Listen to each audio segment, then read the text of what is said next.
John Kennedy de titular, Germancano no banco. Diniz vai mudar o time ou não? A gente vai falar disso aqui agora, porque vazou a escalação do último treinamento do Fluminense antes da partida, porque eu não queria falar final antecipado, tem nada a ver com isso, né? Mas assim, da partida extremamente importante contra o Atlético Goianiense. Eu sou Gabriel Amaral, sou jornalista, sou tricolor. Vamos embora para esse vídeo aqui. Se você gostar, deixa o like, se inscreve aqui no canal. Bem, matéria do Gustavo Garcia e da Bárbara Mendonça com o Fluminense e a sua escalação. Alexander assumindo a vaga de Martinelli. Você fala, ué, Martinelli foi pro banco? Não, tá suspenso, terceiro cartão amarelo. E diz aqui na manchete, ó, John Kennedy também treinou entre os titulares, mas Cano deve seguir no time inicial do Diniz. Continua aqui a matéria dizendo, a gente desce para poder dar aquela olhada na escalação provável, com Fábio no gol, Samuel Xavier na lateral direita, Marlon e Felipe Melo, então Marlon ganhando ali a batalha, entre aspas, com o Manuel para ser o zagueiro titular, Marcelo na lateral esquerda, Alexander e Lima no meio, André tá voltando a treinar com bola ainda, né? Tá lesionado. E Martinelli também suspenso, então os dois estão fora.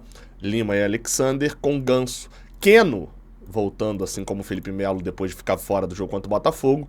Marquinhos e Germancano ou John Kennedy. Na matéria que diz que o John Kennedy chegou a treinar entre os titulares no lugar do Germancano. Mas a tendência é que o argentino seja escolhido por Diniz. Bem, não diz aqui qualquer lesão, qualquer situação do Germancano. A informação que eles têm é essa, de que o John Kennedy treinou como titular. Vamos lá. Primeiro, só rapidinho sobre a situação de John Kennedy e Germancano. Eu já falei aqui algumas vezes. A situação do ataque do Fluminense ela é muito complexa, porque eu não vejo como sendo um problema do Germancano. A bola não chega para ele. Ele volta muito, e isso é claramente um pedido do Diniz. Então assim, se o Diniz pede para ele fazer isso e a bola não tá chegando, a culpa não é dele, de maneira nenhuma. A gente não tá vendo o Germancano perder muitos gols, até viu, mas um número normal dentro do que normalmente ele já perdia mesmo, assim como todo centroavante perde. Aí você fala, pô, Gabriel, mas o John Kennedy tem 3 gols nos últimos jogos, aí acabou fazendo gols. Sim, inclusive que ele disputou com o próprio Germancano para poder fazer o gol, né? O gol seria do Germancano, aquele contra o Sampaio Corrêa. Agora, se você pega os últimos jogos do Fluminense, a partir da partida ali contra o Cerro Porteño, que entra nessa sequência de jogos em casa, a gente tem um gol de pênalti do Marcelo. A gente tem outro gol do Marcelo, né? Tem um gol do Keno e um do John Kennedy, né? E no jogo lá no 2-0 contra o Sampaio Corrêa, mais uma vez, a gente tem um gol do John Kennedy, que foi o que eu citei com o Germancano. Lá pra trás, a gente vai ter outro do Marcelo e do Ganso. Ou seja, o Fluminense, tirando o Marcelo ali, que fez 2 gols, fez 2 gols de bola rolando e 1 de pênalti, ninguém tá fazendo muito gol. O próprio John Kennedy mesmo, nessas partidas, ele não foi muito bem. E aí, quando me perguntavam, Gabriel, o Cano pode ir pro banco? Eu sempre falava, cara, um cara do tamanho do Germancano, você sabe a capacidade dele. Então você só manda ele pro banco se ele tiver mal e o cara que tá no banco tiver bem. Porque se você vai trocar o cara que é muito bom e que tá na fase ruim por outro que não é muito bom ou que não está no momento muito bom, pô, você mantém o cara que é muito bom porque num lampejo ele vai lá e guarda um. O John Kennedy é um cara muito bom, mas que também tá numa fase muito ruim. Vale dizer isso, assim, as atuações do John Kennedy são ruins também. Eu diria até, de certa maneira, considerando que ele não volta para poder marcar como o Germancano, eu diria até que em alguns casos pior. Então assim, o que o Diniz está querendo colocando o John Kennedy como titular? Provavelmente mudar. E aí é onde eu não entendo a segunda parte dessa notícia, que tá querendo mudança. É perfeitamente entendível colocar o John Kennedy titular no lugar do Germancano. John Kennedy, como eu falei, o John Kennedy é um centroavante muito bom. Não tem jogado bem, mas vai lá, você faz uma mudança, você muda uma característica, você tem um cara, já que o Fluminense já não faz, perde, pressiona no ataque mais mesmo, né? Não perde a bola ninguém, mas rouba essa bola do Fluminense, todo mundo só tenta correr para trás espaçado e deixa um espaço gigantesco pro time adversário chegar na frente com mais facilidade. Bota um cara que vai ter um bom pivô, que vai fazer uma falta mais rápida, etc. Ok, eu entendo a lógica da mudança. Só que aí quando você olha o resto da escalação, você não vê mudança. E nem tô falando na estrutura assim, do time, ou do Marlon propriamente. Você vai falar, pô, Gabriel, o Marlon tá muito mal. E tá muito mal mesmo. Mas assim, mudar a questão do Marlon pelo Manuel, o Manuel também tá muito mal. O Antônio Carlos eu não vou nem falar. O Thiago Santos ainda tá vivendo um pouco da boa fase do ano passado, pouco jogou esse ano. A nossa zaga é um problema mesmo, isso é fato e tal. Agora, a estrutura do time do meio pra frente, ela segue sem mudar. A gente vai seguir tendo Keno aberto na ponta esquerda, Marquinhos aberto na ponta direita, com um time extremamente parado, que é o que a galera chama de posicional, né? Time que guarda a posição. A gente vai continuar vendo esses dois jogadores muito abertos, tentando amplificar a defesa adversária, com o Germancano tentando achar espaço no meio, normalmente entre dois zagueiros mais altos, ou seja, o John Kennedy, se for o caso também, com o Ganso, no dia que ele quer jogar, aparecendo dentro da grande área, mas aí dependendo de Alexander e Lima, né, no André e Martinelli, seja lá quem for volante, fazer criação de jogada com os dois laterais.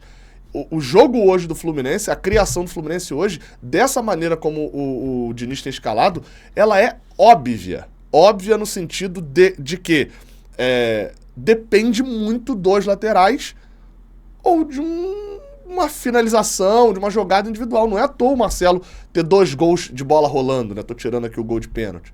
Não é à toa o Ganso ter feito gol nos últimos jogos.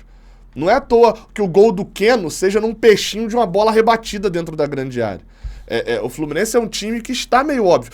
E assim, como eu falei, eu entendo você numa fase muito ruim, você querer mudança e colocar o John Kennedy centroavante. O que eu não entendo é essa mudança parar no Germancano John Kennedy e não mudar na concepção do jogo. A gente não vê o Fluminense mais um time aproximado. E esse time aproximado, ele tem um problema muito sério, que é o contra-ataque, quando o adversário rouba a bola e inverte a jogada. Você tem 5, 6 jogadores que estão perto da bola, quando o cara inverte, você tem 3, 4 para poder marcar. Só que, por outro lado, a gente não vê mais o Fluminense perdendo a bola e fazendo uma falta para travar um contra-ataque. O time do Fluminense é um time que tolera facilmente contra-ataques. Porque se ele vai fazer a falta, ele já vai tomar amarelo ou vermelho. Então, tem muitos problemas, vou falar um pouco mais disso amanhã no pré-jogo. Mas assim, essa escalação pode vencer... essa escalação não pode vencer o Atlético Goianiense. Essa escalação aqui, dessa maneira, com todas as críticas que eu fiz, ela tem a obrigação de vencer o Atlético Goianiense.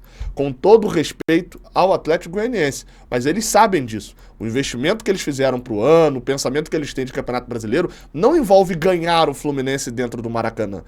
O errado não é o Atlético Goianiense. O Atlético Goianiense está fazendo o campeonato dele. O errado é o Fluminense, com o investimento que fez, com os jogadores que tem, que foi buscar ter uma campanha pífia a ponto da gente estar olhando e falando: pô, vamos tentar ganhar, ó o mérito aí, ganhamos o Atlético Goianiense. Não.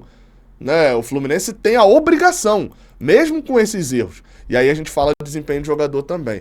E aí a gente entra no assunto Marlon, inclusive, que a outra matéria que está aqui é uma matéria exclusiva do Gustavo Garcia lá no GE. O Fluminense tem interesse em renovar o empréstimo de Marlon, que está com o contrato próximo do fim. E segundo diz a matéria aqui no meio, tanto o Fluminense quanto o Marlon desejam aumentar esse vínculo. Mas a negociação ainda depende da liberação do Shakhtar. E a tendência é que uma reunião aconteça até o fim do mês para debater a permanência do jogador. Debater com o Shakhtar. Aí, me desculpa, tá? Me desculpa. Eu não consigo entender. Aí eu não consigo entender o que o Fernando Diniz, o que o Fluminense continua vendo no Marlon. O Marlon é um jogador que surgiu no Fluminense, quando ele foi vendido ao Barcelona, todo mundo ficou meio tipo... Não, grande jogador e tal, mas lá no fundo, todo mundo vai se lembrar ali em 2015, 2016, a surpresa que foi a ida do Marlon pro Barcelona. E essa surpresa se converteu em 3 jogos como profissional do Barcelona e nunca mais atuou. Passou em equipes da França, ele passa no Nice, passa um tempão no Sassuolo da Itália, vai pro Shakhtar e nunca em uma temporada ele joga mais de 20 e pouquinhos jogos. É sempre 20... Ó, tô olhando, tá aberto o número aqui na minha frente. Ó. No Barcelona foram 3, no Barcelona principal, mas aí vem depois Nice, 27, no Sassuolo, 18, no Sassuolo de novo 23, 25, 22. Aí no Monza da Itália foram 30. E aí ele vem pro Fluminense para jogar 22. Então é um jogador que não só a gente vai falar aqui da quantidade de partidas que ele jogou por questões físicas também, de estar disponível ou não estar disponível, mas principalmente que ele era banco em alguns jogos do Sassuolo. Ele era banco, não era titular sempre. No próprio Shakhtar Donetsk é a mesma coisa, ele pouco jogou por lá. Você pensar que o jogador tá com contrato até agora lá com o Shakhtar, e apesar de no Shakhtar ele não ser tanto banco, né? Mas tá com contrato até agora, ele ter 22 jogos pela equipe, o Marlon vai me parecendo, cara, cada vez mais, apesar dele ainda ser relativamente novo, né? O Marlon tem 28 anos, mas vai me parecendo cada vez mais que é um jogador, uma eterna promessa. E ele não consegue entregar. o ano do Marlon no Fluminense é extremamente fraco. E para alguns extremamente decepcionante, para quem acreditava bastante ainda no Marlon. O Marlon, nesta temporada pelo Fluminense, ele tem 6 jogos. Ah, mas ele fez uma cirurgia e tal. Beleza, cirurgia no joelho precisava ser feita, precisava. No ano passado, ele precisava fazer a cirurgia também e o desempenho dele também era baixo.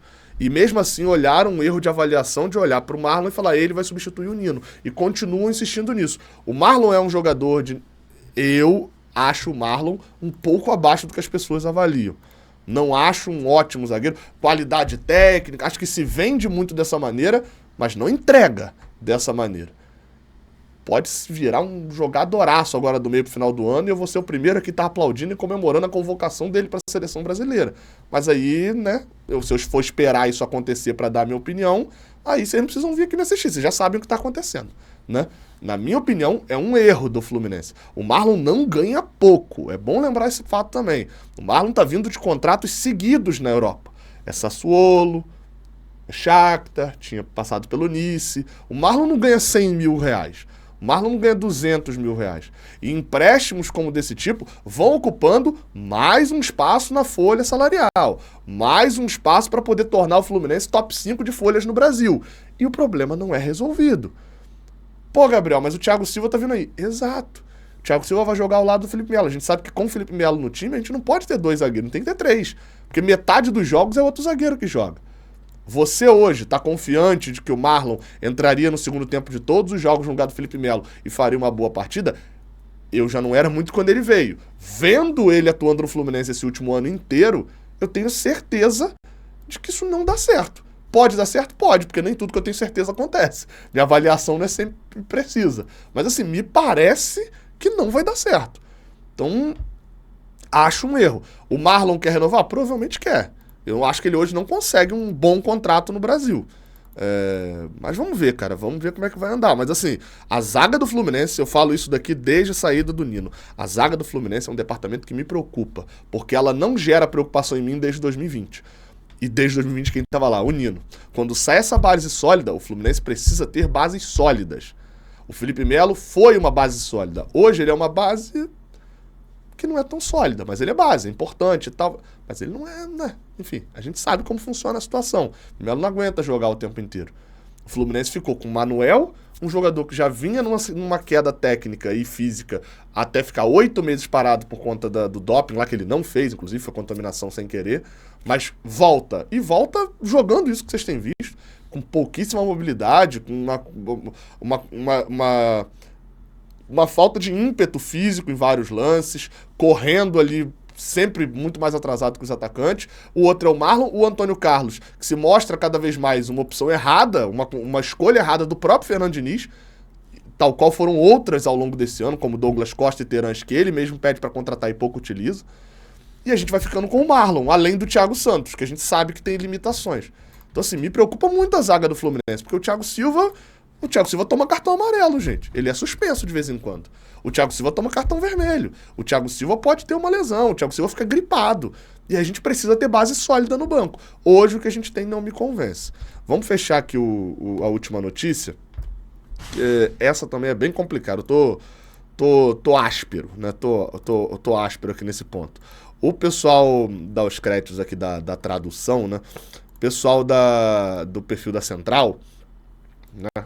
Lá do Central Fluminense, traduziu um trechinho da live do Pip Sierra, que é um jornalista desportivo colombiano, em que ele fala sobre John Arias, enfim, é um jornalista que apura coisas ali, e ele traz informações também sobre a situação do John Arias. Vamos dar uma olhada aqui no vídeo. Tem, para quem tá só ouvindo, tem legenda, tá? Se quiser pegar o celular aí para dar uma olhadinha aí melhor, você vai conseguir entender perfeitamente. Hablemos de John Arias. John Arias, hasta donde tengo entendido, este fin de semana se va a pactar toda la propuesta que se le va a enviar a Fluminense para que John Arias pues analice esta situación. Y todo está bien encaminado para la salida de John Arias. Hay un equipo español, pero el tema del equipo español es que ha pedido hasta julio para avanzar en esta negociación. pero lo más cercano ahora es la Premier League para John Arias, un jugador importante. A mí me han nombrado Crystal Palace, Fulham, West Ham, así que seguramente, o muy posiblemente será uno de esos tres. No está confirmada la negociación con alguno de estos tres, pero me han nombrado estos tres. Yo creo que podrían ser. Hablemos de John Arias. Vamos lá. O que o Sierra tem aí de informação quando a gente junta tudo? Já apelidaram o cara de Marcelo Neves colombiano.